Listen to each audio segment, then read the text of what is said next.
The nation, it seems, is going to pot. 1 in 10 Brits use cannabis, half of 16 to 24-year-olds claim to have tried it, and the clamour to legalise grows ever more strident.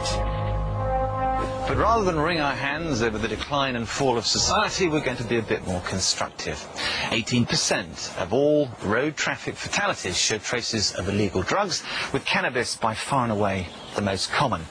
That is a 6-fold rise in the last 15 years, and the reason why tonight we're going to see what happens when you mix dope and driving. Cannabis is smoked either in leaf form or as a compressed resin, but you simply can't say it causes accidents. The effects last for a matter of hours, but traces stay in the bloodstream for up to 4 weeks, which is why it shows up in so many post-mortems.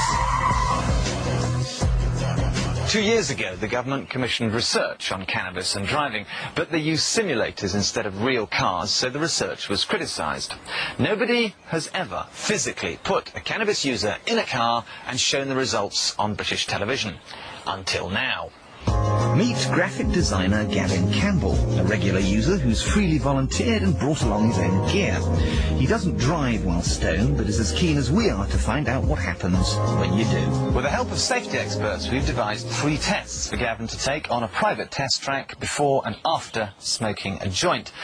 Now, we don't know what's going to happen, we haven't rehearsed this, so rather than retire to a safe distance, I'm going to go along for the ride.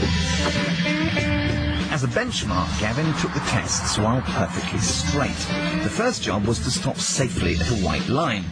The second was a cheeky little slalom, and the third was parking in an imaginary garage, all done perfectly, although he did clip a cone at the end. Then Gavin smoked what he regarded as a typical strength spliff. Time for the moment of truth. Just describe what's going on in your head now. It's hard to describe, really. Lightheaded, relaxed, at ease. So how does being at ease affect Gavin's driving? The stopping test requires distance judgment, like slowing to a set of traffic lights. On to the slalom test, which checks spatial awareness and medium speed manoeuvring. Did you find that hard? No, not at all. I can see no deterioration in your driving skills. Your gear changes are still very good. Your speed's constant. You're anticipating the way you handle the car seems absolutely fine. How do you think your driving is? I think it feels like I'm driving a lot slower, and I tend to be concentrating a bit more on what I'm doing. Well, that's interesting because you're not driving slow. It's more or less the same speed, 25, 30 miles an hour. I can tell no real difference. Our volunteers' performance was reflecting some of the findings of the government's official simulator tests. Okay. No problems there. In the official tests, subjects were aware of their impairment and hence drove more cautiously. Exactly the opposite effect of alcohol, which is said to promote risk-taking. It's hard to generalise, but you did a run when you were straight, which was worse than that. So, how do you feel about that? I feel good about that, yeah. Was it easier, more difficult, the same? Probably more difficult, because I had to concentrate more. I mean, there would be cars either side, so I really don't want to hit any cars. It was more difficult. Why did you do almost better then than you did before you had your... It's paranoia crossed with concentration, You're paranoid of what might happen, so you concentrate more on what you're doing. We took a step nearer to real life by throwing in a bit of distracting traffic. Gavin followed it safely and competently. We couldn't catch him out, even with an emergency stop.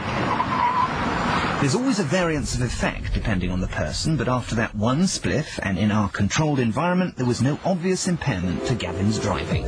After his one spliff, Gavin passed these tests, but it might have been different if he'd smoked more. So where's the limit? Is there a safe amount of cannabis you can smoke before driving?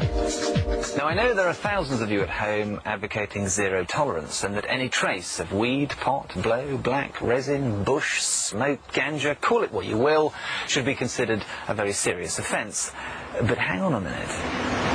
Unlike booze, cannabis is illegal, so there's no official dope driving limit.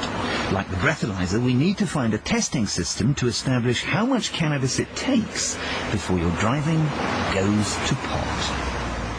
While we're as surprised as you are at the results of today's tests, I'm emphatically not condoning drugs and driving or saying that this was remotely scientific or empirical. It wasn't. What I am saying, though, is that we need to put away the old stereotypes and cliches about hippies and reefer madness and get down to an intelligent, informed debate about drugs and driving, and we need to do that as soon as possible.